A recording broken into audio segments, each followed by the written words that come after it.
All right, I'm gonna do a little bit of a product review on these Dirt Nap Gear DRTs, fixed blades. I've kind of seen a lot of mixed reviews on them. I personally think they look pretty good. People online, some people say they're awesome, shoot straight, accurate. You don't have to adjust your sights. Some people are saying they're inconsistent, didn't weigh the same, didn't spin the same. I thought, well, I'll just test them myself. For fixed blades, they come with 100, or you can add this piece here to be 125. I wanted to show you a little bit about what came in the package, which I thought was really cool. I threw a koozie in. You get a little sticker thing and personalized card. Appreciate your business. Enjoy the free koozie, which I thought that was really cool as well. Appreciate that. I like that over a Rage or something. Where you're just gonna get your broadheads and that's it. I've always shot Rage, never had really a problem with Rage, but I wanted to go to a fixed blade, just see if I can get a little more pass through. I've never lost a deer on a Rage, so I can't really knock them. But I do want to try something different since I had to buy some new ones this year anyway. I thought, why not try these? So first, let's see what their grams are gonna be. All right, so I took the extra weight off, so they hopefully are around 100 grains. I've got the scale here, and I'm weighing in grams, so I just want to see if they're all going to be the same. 6 grams.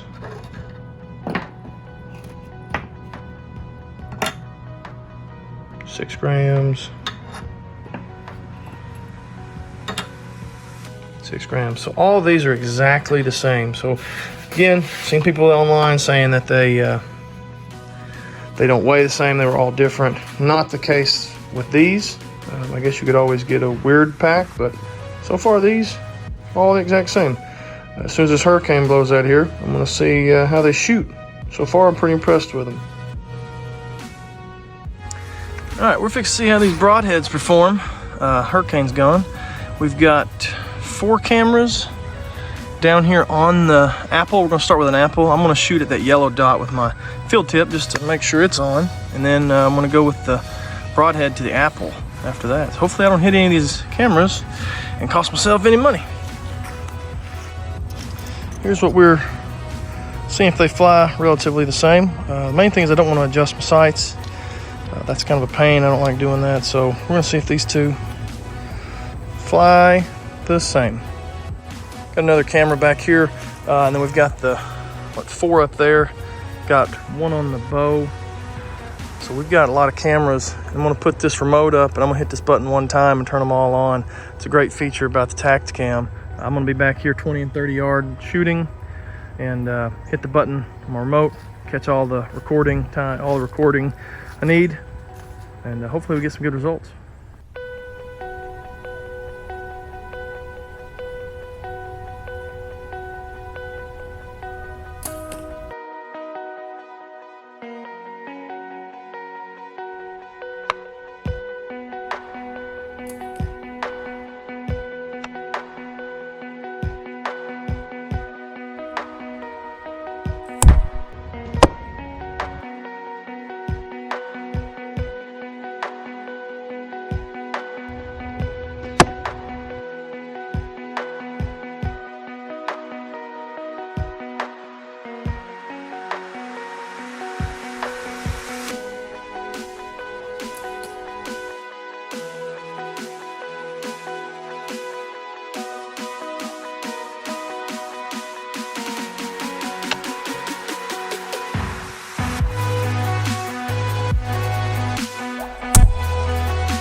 So my second shot, the first shot drilled the apple. Second shot, I was going to try it again just to see if it was a fluke or what, and I pulled it low just a hair and just nicked it right in here somewhere. Slight nick on the blade from the PVC. Don't know if that'll affect flight or not, but you can see like that blade there is pretty roughed up from just hitting PVC. I don't know if PVC would be considered as tough as bone or something like that, but a little bit of a scuff on it. They do sell a sharpener, but rather not buy one if I don't have to. But we're gonna move on to something else. Go to an aluminum can.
Drilled the soda can, just a perfect shot.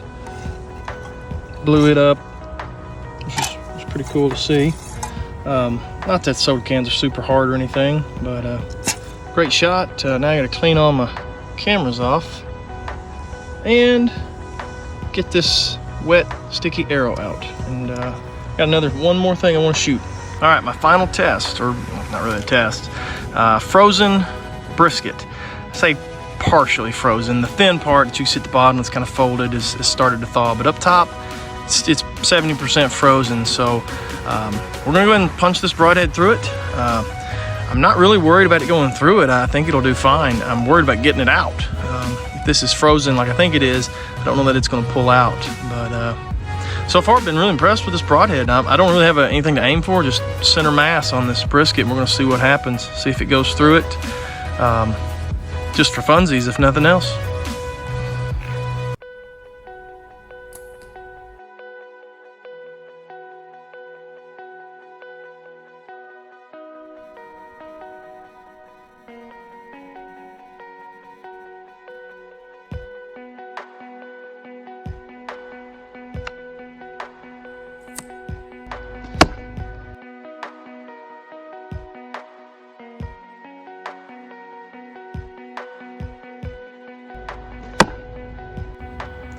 Definitely went all the way through. You can see the entrance here. That's a pretty gnarly cut on it.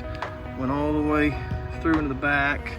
I don't know how many inches in it probably is. We could, oh, it's in there plenty good. And that's a pretty frozen brisket. I'm really kind of surprised it did as good as it did. I thought it might just come out the other side of the brisket.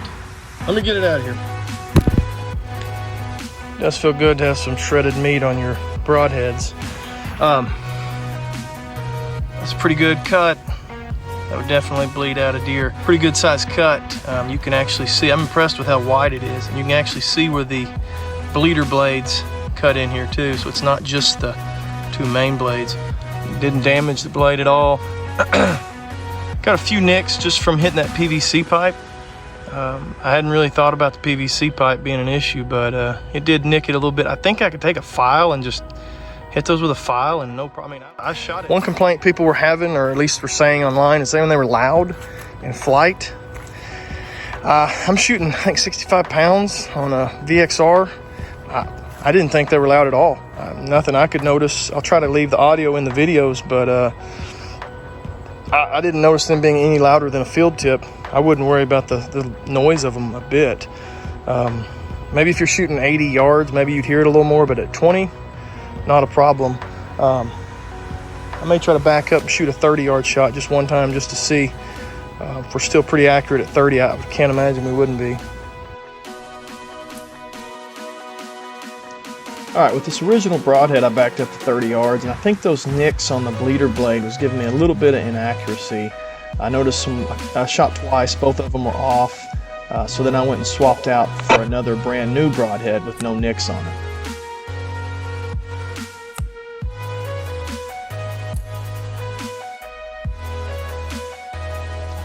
The new clean broadhead, fresh out of the package, shot perfect. So I'm going to try to clean up this one that's scuffed up and see how I can get it to shoot.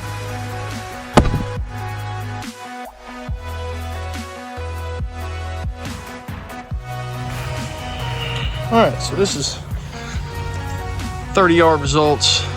This is the field tip. This is the Dirt Nap broadhead.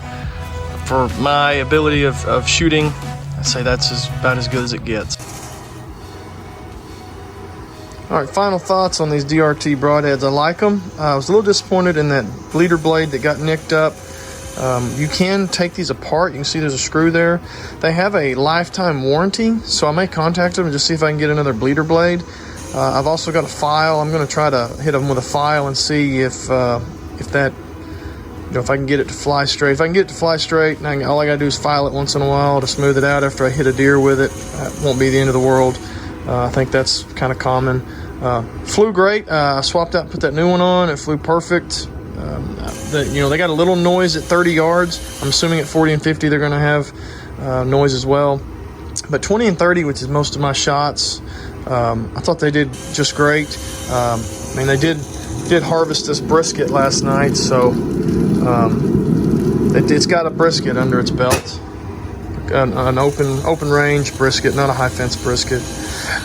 Anyway, thought they were pretty good. Leave a comment if you disagree or if you want to try them out.